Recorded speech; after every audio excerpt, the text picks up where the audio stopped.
President Trump not backing down from his push to take over Greenland, citing security concerns and criticizing Denmark's inability to protect the Arctic territory.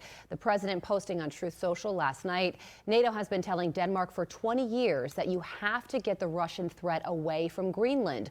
Unfortunately, Denmark has been unable to do anything about it. Now it is time, and it will be done. Joining me now is former NSC Chief of Staff under President Trump, Alex Gray. Alex, good morning. Great to see you. So the president is, of course, dead set on acquiring Greenland and even announcing tariffs on European countries. And those European countries are dead set against this, and they're going to be holding this emergency summit today over what the heck to do. So what happens next? Well, thanks for having me, Carly. I think our European friends really need to step back from this performative domestic politics that they're engaged in and realize that this is about a core interest of the United States. Greenland's a part of the Western Hemisphere. It's been under threat by Chinese and Russian aggressive activity over the last, as the president said, several decades. Our friends in Denmark haven't done anything about it.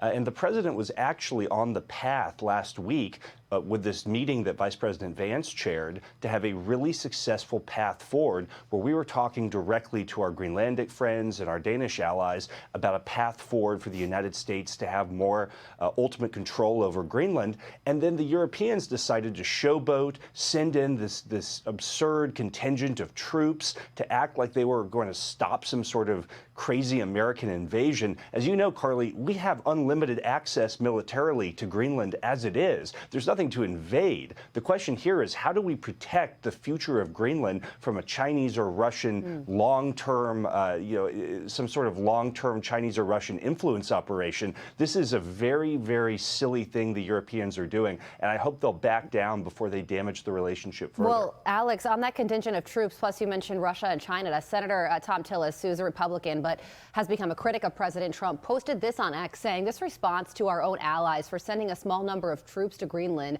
for training is bad for America, bad for American businesses, and bad for America's allies.